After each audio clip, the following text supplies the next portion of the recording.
This is Build Where You Are, an educational podcast series that is for entrepreneurs by entrepreneurs. Build Where You Are brings you the raw and uncut journeys of entrepreneurs across a range of industries. From food and beverage to apparel and business services, tune in to Season 1 to hear how 10 entrepreneurs built their businesses from the ground up.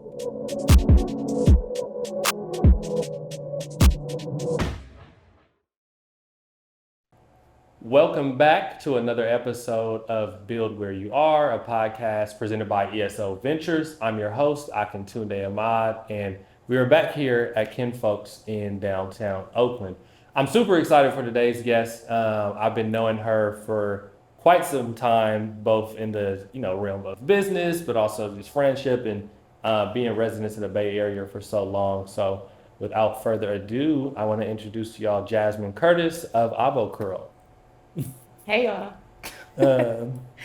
I want to jump right into it, Jazz. I've known you for some years. I've seen your entrepreneurial journey from, trapping out the trunk to Literally. Now where we are. And so let's take it back and give a little backstory of how Avo Curl came to be. Take us back to them dorm rooms in Ithaca, New York. And how did this come about originally? It was a time. I guess that was maybe 6, almost 7 years ago. Probably actually longer than that, because I was making products for myself before I started selling them for maybe like 3 years. Right. In my dorm room is where it all started. I was a freshman at Cornell University, upstate New York. Shout out to Ithaca. And I pretty much, after it was like the first semester of my freshman year, was when I started to notice like my hair was literally breaking off and like falling out. And it was a moment that I remember feeling like how thin my hair was. And I was like, I got to do something about this. So it wasn't like, I didn't have an idea to start a business or anything. I just wanted to keep my hair. And at the time, I was pre-med, so I was like very much into health and wellness even before that. Not really knowing what I wanted to do, but was pre-med. And I just started experimenting with more natural things. And I think I picked it up in different places. Like I remember a friend introduced me to like different oils that she was using on her scalp. I remember I was babysitting for a family that used only olive oil on their baby's skin, and like lotion wasn't working out there. So I was like, okay, let me try this. So I started just trying different things. And then I finally decided to like transition over into making my own products, when basically what I was using, what I was experimenting with was working so well for me. And I, got into like using fresh avocados and bananas, mayo. I literally just took the products that I had, because I was trying so many, like all the things. And I would just look at the ingredients, and if there was like a carrot oil or like an avocado oil product, I would get inspired by that and like take that ingredient and then put it into one product. So I started making my own deep treatments, and it had all the things. It had carrot, olive, I was using like honey, mayonnaise, avocado, banana, olive oil, castor oil, argan oil, Everything for goat's real. milk, coconut, like pretty much everything that I could possibly fit into one, because I was like, this has to work. Like I have to, stop my hair from falling out. And then it actually did. And I was like, oh, okay.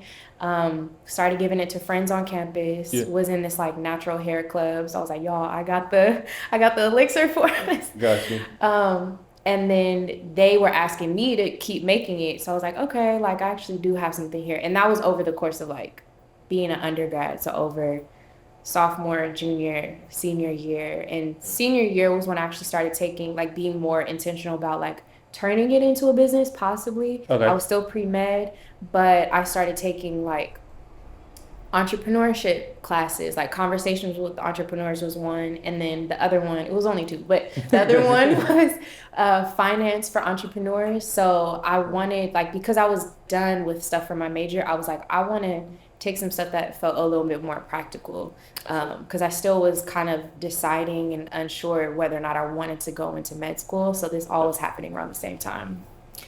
So now my question is, well, I just want to acknowledge, like, I feel like some of the best companies that exist are built out of necessity. And it's like, I know there's a need for this, at least for me, like in your case, but it's like, I know other women who are dealing with similar things, and men, because my father is an avid user. He's a subscriber now. But, that's like a real thing. It's like, how do you know if this is going to work? And it's like, well, I know that there was a void that needed to be filled, and I kind of experimented. But I'm also always fascinated with folks who kind of turn into like dorm room chemists and living room chemists of like, how are you mixing all these things? So my question for you is like, obviously the name is Avo Curl, like branding, avocado and things. So when you're trying everything from argan to castor to coconut to, remember I used to call it jojoba oil. But all of these different types of oils and natural materials from goat's milk, like what made avocado stick? Honestly, it was gonna be something else. I had a lot of ingredients to choose from that worked, right? So initially I liked coconut, so I thought of cocoa curls. Okay. That was gonna be the name, but I did my research. Do your research. There was already a cocoa curls. Gotcha. And so then I started just kind of going down the list of like what other ingredients like really stand out and really benefit. And I came onto avocado, and honestly it just like came to me really quickly. I was like, oh, Avo Curl, like that's stick. And then when I thought of the name, the logo also came to mind really easily too. Just the avocado and the seed being a silhouette, one with the fro. So it's like, it's got to be it. That's straightforward. It makes a lot of sense. Interesting. Okay, so now you're a senior at Cornell, figuring out next steps, have taken some entrepreneurship classes, and you're like, okay, am I going to go to med school? Am I going to go? And what was, and I don't know if it was like a decision where it's like, this is definitive, I'm doing this, or if it was like, I'll keep trying this out and we'll see where it takes me. What was your pathway from there? It was definitely like trial and error. Like I was filling it out as I went. I remember like simultaneously I was doing internships in hospitals and like just trying to imagine myself in that setting. While also, making this product for myself and for my friends that was working really well. And I started to move away from just personally for me, like I've been very much into like health and wellness and being on more of the preventative side and wanting to like contribute in a way where I could help people stay out of the hospital. Because I remember feeling frustrated in those experiences, like, having to be inside of a medical system like that is very much influenced by like pharmaceuticals and drugs and things like that. And myself wasn't even taking like, I wouldn't take Tylenol or Advil or anything like that. Like I was always trying to find like alternatives. So chew on willow bark or something. Eating grass, But just being more on like, okay, there's got to be other ways and other kind of ways to reach people and still be in that space of like health and wellness. And so I didn't think of it that way, what I was doing with Avo Curl, but it's kind of amazing how it came back full circle, because it is. And during that time when I was like, okay, found something that worked for me, it's still like making stuff in my dorm room, I was also at the same time learning about how a lot of the products that we use and that were in my closet, and that are easy to find on the shelf actually do have a very serious impact on our health. And at the time, like a lot of what I learned also came from, the modern natural hair movement, right? Where we had like influence, or like the first kind of influencers, like YouTubers, like a lot of Black women were just sharing alternative ways that they were like using natural products, and also starting the conversation about like certain ingredients. Like at the time, parabens came up a lot, even like sulfates and silicones. I remember those being like the main ingredients that were talked about as having like these harmful effects, and a lot of them found in relaxers, right? But as more of us were like wearing our hair natural and things like that, there's still like in those products that, you know, were made to seem like they're still natural, have all these, you know, really bad chemicals in them as well. Gotcha. And me being in, I think, the, you know, kind of public health space, um, I was hyper aware of that, and I was like looking up ingredients and just like, oh yeah, all of this needs to go in the trash. Yeah. So I remember at one point I literally took all the stuff I had and I was like, I'm gonna just figure this out as natural as I can. And You just threw it away. and I threw them I was away. saying, that's what you Yeah, said, because I'm yeah. like, I don't even want to give this to anybody now, knowing What? I know about what's in them. That's real. Yeah. And it's interesting too, I guess, because those products were all marketed towards Black women specifically, and were marketed as, oh, frizzy girl, natural curl, whatever. I don't know. It's different names. I'm not trying to call out anybody and get out the lawsuit and stuff. But we know, like, they were very much like curly this, curly that, natural this, glow this, fro this, and it's like, and I remember some of like the things that you were posting on social medias and like some of the trends where you were like, nope, nope, and it's like there are different things, and I learned a lot for myself, and so that's interesting. One thing that I want to circle back to just briefly, that a lot of folks don't know, and if you could talk about this, is that it's free to search when you were going through your name. Let me just backtrack. When you were searching the Coco Curl name, and you kind of like mentioned it quickly, but a lot of folks don't know, like, as you're looking to trademark something or looking into it, you can search the trademark database for free and see if somebody already has that in use. Absolutely. Yeah. So when I found Coco Curls was being in use, I didn't even need to do that. It wasn't, I just Googled it and saw that somebody had a website and it was Coco Curls.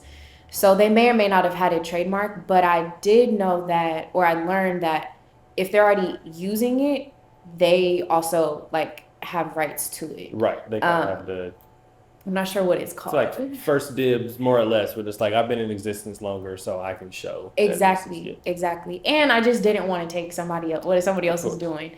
But yes, I did need to, so the name came, this was all kind of simultaneous. I graduated, but before I graduated, I was in my finance for entrepreneurship course. Okay. And found out about an entrepreneurship program that was to start like the month after graduating. So this was like June, July, summertime of 2015. And in that program is where I actually started to learn more about the business side of things, in terms of trademark and just intellectual property. And so I trademarked Avo Curl during that week that I was at this program, because I learned, like, you know, somebody can take your name. Yeah. And I wasn't using it at the time. Like, it was just kind of an idea. Yeah. And so, that was definitely the step along the process, was make sure, like, look in the trademark database and make sure that it's not being used. And it wasn't. So yeah. Just a little gem for folks. USPTO, U.S. Patent and Trademark Organization. I know the site is like USPTO. If you Google it, you can search things. But a lot of times that's kind of a holdup for folks. I'm like, oh no, you don't need an attorney or official legal services to actually do that initial inquiry yourself. And another plug too, I used at the very beginning, I used Score a lot for like resources and mentorship. It's a free service. I think it's online and in person, but you could like meet up. So I met up with like a lawyer, like an intellectual property lawyer early on, to just talk about what I wanted to do. And they gave me some advice as well. But yeah, that's another good resource. Yeah. Okay, so now things are expanding. You got the name, you got some branding, you got at least a smaller customer base, but obviously the hair care space is huge and a lot of opportunity, but it's also a lot of competition. Yes. Especially at this time. So outside of obviously the marketing around being natural and kind of educating folks around these, toxic ingredients and things, what was like your next step of, okay, now I really have to like enter this landscape and figure out how I can have folks gravitate towards my brand? Yeah, I think Whenever I think about that, like competition wise or like the space being crowded, because there are a ton of brands and everything, for me, it's always been like I was looking for something that I couldn't find. And Yes. as long as I still can't find it, I'm like, there's still a space for what I'm doing because even the brands that are marketed as more natural, and because that's the thing right now, and I think it's becoming just kind of like the word natural, Hmm. it was used, it's kind of thrown around so much. It doesn't really mean anything Right. now because legally there's no like implications for it. Like natural literally doesn't mean anything. Right. And I had to learn about how the FDA regulates or doesn't really regulate hair products, which has, you could say, led to what we have now, where there's so many of these chemicals. I learned that like, so for there's in the UK and in Japan, there's thousands of chemicals that are banned. Right. The FDA has only banned 11 chemicals from being used in our cosmetic products. And that's, hair, skin, makeup, like lotions, everything. Yeah. So they're just kind of floating around in there Hmm. and they don't necessarily even have to label it. Um, they can get away with saying something is fragrance, and you'll see fragrance is on almost every product that you pick up Yeah. on the shelf. A lot of people don't know that fragrance can be any combination of like over 1,000 different chemicals that you have no idea what they are. Hmm. Um, and so to this day, like that's still something that I feel like people don't really know when they're looking at their ingredients. Yeah. It goes under the radar. So for me, as long as like those kinds of things are happening, even in the space where it's like there's the marketing side where everybody's kind of like pushing themselves to be like more natural and ingredient focused, but Yeah. then on like the technical side, well, it's like, well, what's actually in these products? We're all saying that they're natural, but are they really? Right. And so for me, it's like I'm creating a space to try to just shine a light on what really is in our products and beyond the surface of like, oh, this is a natural product, or oh, like their packaging is green and has like leaves on it, Of so it course. must be good for you. But it's like, no, there's these illusions that seem like a little bit more challenging to like address. And so for folks, so I mean, it's like a similar thing in like say the fashion space. Like folks are like, oh, this is sustainable fashion, or even in like Yeah. the world of finance, we're like, oh, we do social impact, but it's like What there's does no that mean? clear guidelines of like, does that mean over 70% of the companies, or Mhm. like there's such a gray area. Yeah. But so I'm curious then when it comes to like certain businesses are like we're only use organic materials and we're non-GMO. Hmm. And that's like for food and things as well. It's not just in the beauty and cosmetic space. So I'm Yeah. curious, like if folks are going to a place. I mean, obviously, Avo Curl should be the first choice. Avocurl.com. But as you're looking at labels, like, are there certain ones where you're like, oh, this is what I would recommend. Make sure that it says non-GMO and 100% organic, or is that even a thing? Or like, yeah, That's a great question. I honestly don't necessarily like, I think it's a combination of some of those things. yeah, Some of those badges are important, but you have like organic means something different from certified organic. And there's a lot of labels that don't really mean anything. So that can be a little confusing. interesting. I think it's just important like when you're reading the labels to know, okay, the highest concentration of whatever ingredient is in that product comes first. I see. So first to last, that gives you an idea. And then also there's like certain ones that you might want to like look out for. Like a lot of people know about like parabens and sulfates. But there's a lot of derivatives to these, like sulfates, for example. I think because there's been a lot of attention and negative attention on like what sulfates can do to the body, Hmm. that there have been like alternative versions of sulfates. So they don't call them sulfates. So it's just kind of like changing, everything keeps changing. So for me, I'm like, it's best to keep it as simple as possible. If I see something that has a long list of stuff, I'm like, yeah, no, I don't think that's necessary. So shorter lists are better. Hmm. If you can pronounce it, that's also something that's like pretty good to, be able to know. Because so for me and for how like the kind of criteria, the quality I use for making products for Avocurl is like if I can't eat it, then it doesn't need to go in my head. Like if it's not safe to put in my body, then it's not safe to put on my body. Because the reality is that like our skin, our scalp, it's an organ, it's living, it's breathing, it's taking things in. And so yeah, not to think of it as like a wall that you can just put anything on top of. I see. So simple is better. Sure. Skin is an organ. A lot of people don't know that. Organ. Skin is an organ, Yeah. just like heart, lungs, all It's of our that. largest So organ at that. that's a good to put in, to keep in mind as you're making these types of Yeah. decisions. So now I want to talk about just this overall market landscape and how you have grown the brand outside of just direct to consumer. So obviously, I've seen you over the years grow from, you know, doing vending at different street fairs and marketplaces and having pop-ups. And of course, the e-commerce side to then like, oh, you're getting stores. I don't know what the first one was, but I was like Berkeley Bowl was a big one for you. Yeah. Mandela Grocery Co-op Mandela was the Grocery first in one. West. Okay, so yeah, can you talk a bit about, retailing is very important as you're expanding. So can you talk a bit Yeah. about that? Yeah. Now Avocurl's in 15 locations, all in California, kind of local natural grocers, beauty supply type of stores. And for me, that has been a huge like game changer in just elevating like what I'm able to do with the business and how I'm able to like reach more people. Um, Being in wholesale and retail is a totally different, like, it's a whole different arena from marketing directly to a consumer. And it's even things that I'm still learning now after being in stores that I wish I knew before. Because the way that you like talk to a consumer, like a direct customer, is very different from how you're going to talk to a wholesale buyer or somebody, a store owner.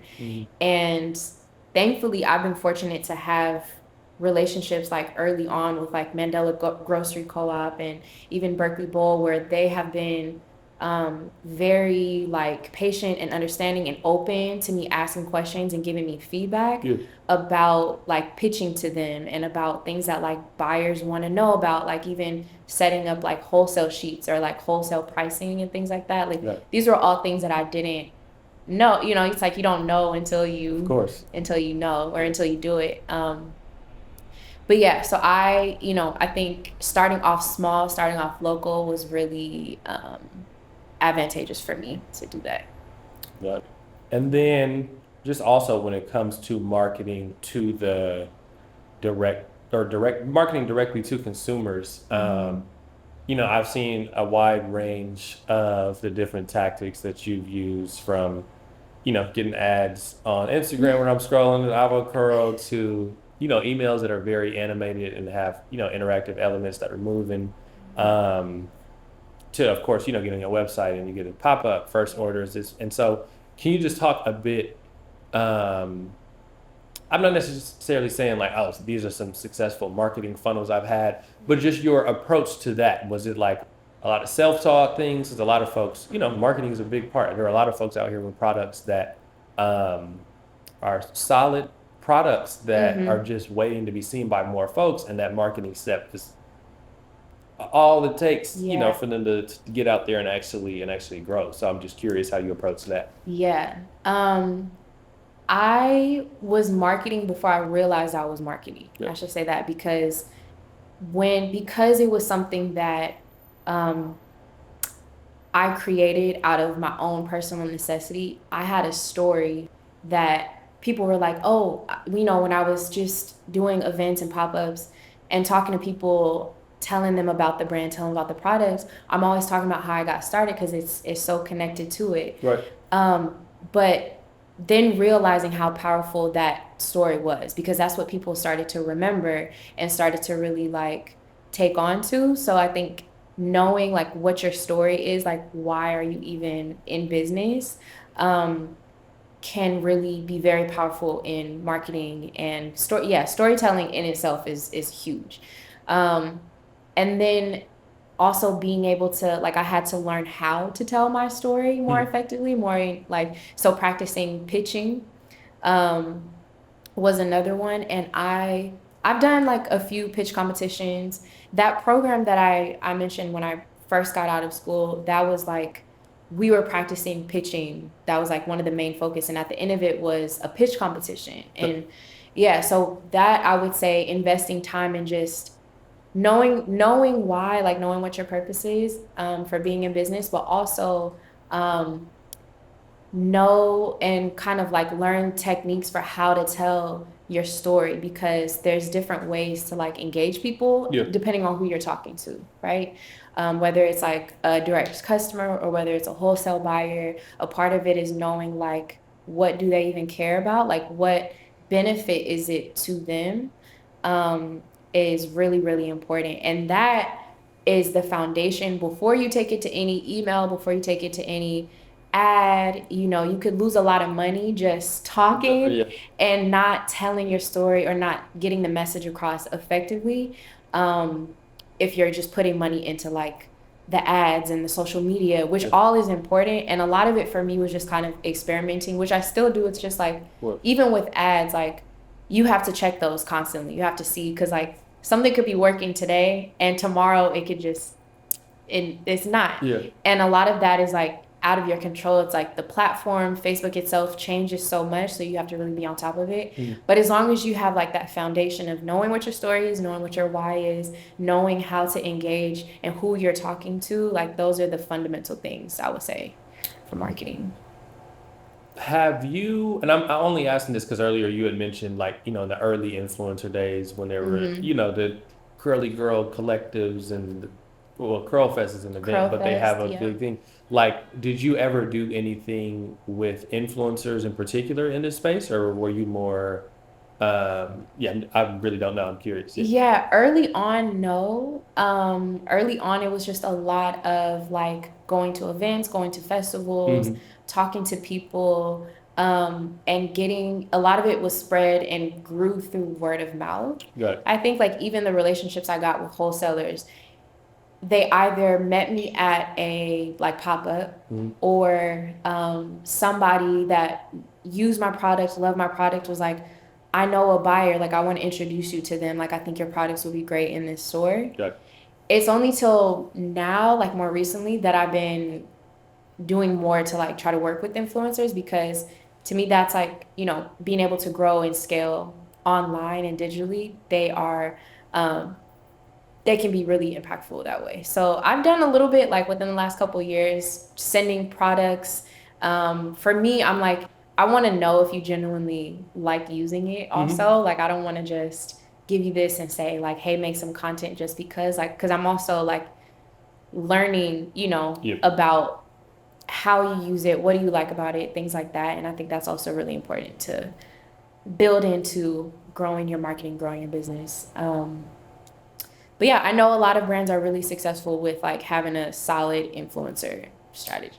Yeah, I mean, it's real. And, there are folks who have amassed big, huge followings doing these things. Yeah. I wasn't sure, yeah, if that was a tactic that, yeah, have worked out for different folks in different ways. To switch gears now, though, I was curious. There are a lot of statistics about different demographic groups, but specifically, Black folks, and the ways that we fund our businesses. So from Mm-hmm. being blocked out from, there's the historical, and then there's also the current of like being less likely to access certain loans, whether it be an SBA loan Yeah. or, community banks that are actually working with folks, or securing a business loan or whatever it may be. And then of course, like you said, there's pitch competitions, there's Mm-hmm. grants, all of these things, but I'm just curious, for something that you started in your dorm room, if you scaled, Mm-hmm. how has it been funding this? Has this been something that's been a self-funded venture? Have you gotten grants? Have you, yeah, I'm just curious about that Yeah, overall landscape, because a lot of folks want to know too, like, all right, I may need some startup capital to do things. Where should I be absolutely. looking? And of course, things are topical. There's some grants that are specific for hair care, Mm-hmm. specific for Black women, specific to a geographic region, all of that. Yeah, absolutely. Well, I'll say that has been a challenge and still is a challenge, even though I feel like I have been able to access some funding. Um, a lot like most of this has been self-funding. I've worked like full-time, um, on and off, but being able to support myself and my business to grow. When I um, when I went through that program, Yeah. I ended up doing the pitch competition and I won second place. And so I was able to get a little chunk of money, like it was $3,000. But for Yeah. me coming out of college, like that was a lot, that was enough for me to be like, okay, like I actually have something I can use. I can buy my trademark, I Yeah. can buy the initial ingredients and just like the very basic things. And I'm gonna just keep figuring it out as I go. Yeah. Um, so for the first few years, it was self-funded. And then when I got an opportunity in the end of 2020, um, Good Morning America reached out to me after finding my business on Instagram. Gotcha. Crazy. Yeah. And they were like, we want you to be on, like, they have this specific show or specific deal for small businesses where they feature them. It's called Deals and Steals. And they wanted me to be a part of it. And at first, well, this is a side note, but I didn't think it was real at first. And then we had a phone conversation. And I was like, oh, okay. Yeah. And it all happened so fast because after that conversation, they were like, we're airing it in like a month and a half. And by that month and a half, you have to be at, like, I was at this level. They were like, you have to be able to produce this much and get it out in like 2 days. And I was like, oh, okay. At the time, I was in my garage. I was living, well, a shared garage. I was living with like 3 other girls, and I was like, look, y'all, I need some space to make these products. But I was able, because I had that as like an opportunity that was in front of me. I think that's also like how a lot of people can leverage accessing funding is when you have like a large purchase order, you have an opportunity like that where they're telling me this is how much you can expect to, like, this is how many units you can expect to move, and based on that number I'm calculating, okay, this is how much it's going to cost me to just get the bottles, just to get the ingredients, and I need a space now because this is a lot more. This is way bigger than, this garage. And so I took that to the bank and I said, this is what, I'm able to do. They gave me a small loan. And I also did crowdfunding. So for that opportunity, I went to the bank, did some crowdfunding. I did a Kiva loan as well, which was really helpful, zero interest funding.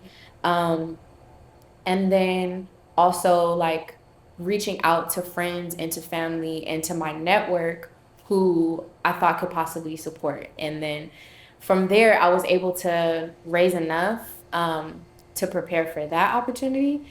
After that, I continued to leverage like those experiences, leverage those opportunities that I had to say, hey, my business has been on X, Y, and Z. Yep. We're in this many stores, and this is how much I need. Um, and I'm still honestly still learning about that process, and still learning like what types of funding makes the most sense, because personally, like it takes a lot for me. Like I've always wanted to retain as much ownership of my brand and my business as possible.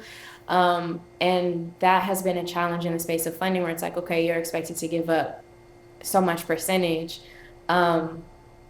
But I think other programs have also been instrumental. Like I just went through ESO, obviously, and there's access to funding there. Right. I've been through ICA's program. I was able to receive some funding from them, so that's been helpful as well. But yeah, the funding space is real messy. Applying to grants is like, you just kind of like throwing pebbles across the water and hope that it lands. Right. And then figuring it out as I go. Like I just started working again full time, so yeah, figuring out how to make it all make sense financially. Yeah. I mean, the balance is something that a lot of folks don't talk about, especially because, social media and marketing is like, I'm marketing thing and I want it to look great and professional. You see me and like, it's always so interesting. Folks are like, oh, is this them? Like, and it's like, oh, no, I have a full time and like, I need health benefits from this and like all of these factors that go into it. And you just gotta, I guess, balance things out until, I'm sure every entrepreneur's goal is to just do their thing full time.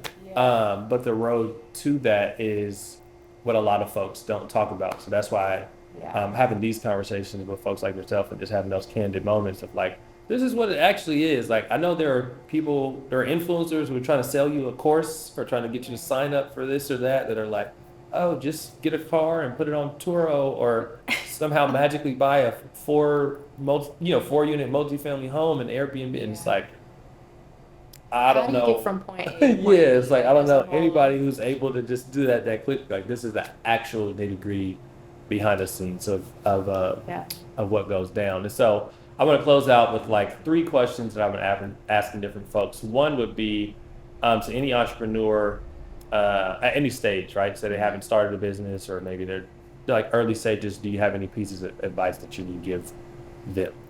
At early stages, yeah, I think um there's so many things. I would say early on, know your numbers. That is a big one. Know what COGS, COGC, cost of goods sold. Yep. Know your cost of goods sold. Um, before you even start, like figure out how much it's gonna cost you to like get everything, and even get the support of like a financial advisor. Like I mentioned, Score is a good place to go to. Mhm. Start small, think big.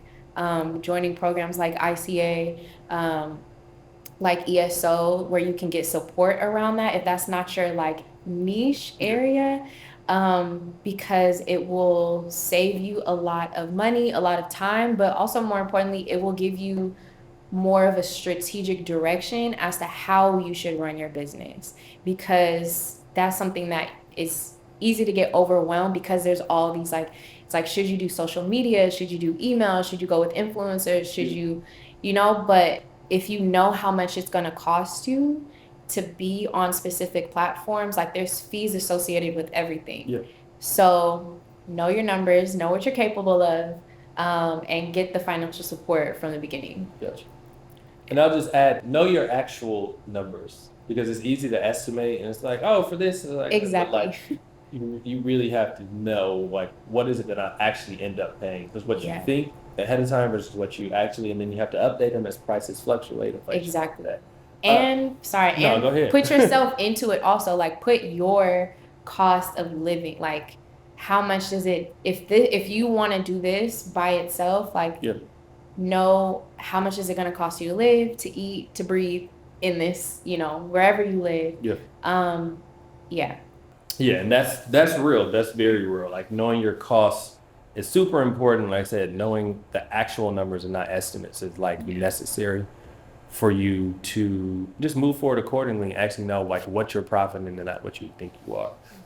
The second one I want to ask is something that's very natural for all business owners to have, but this entrepreneurship road can be very lonely. It can be very trying. It can be tiresome, late nights, early mornings, all those things, and kind of a natural emotion that you have at a certain point and another, or at least I can speak for myself, is those feelings of doubt creeping in and wondering like, am I making the right decision doing this? And so when that happens for you, if I'm hope I'm not projecting by saying that, but like if you have these feelings, how do you deal with those feelings of doubt, questioning yourself? Yeah.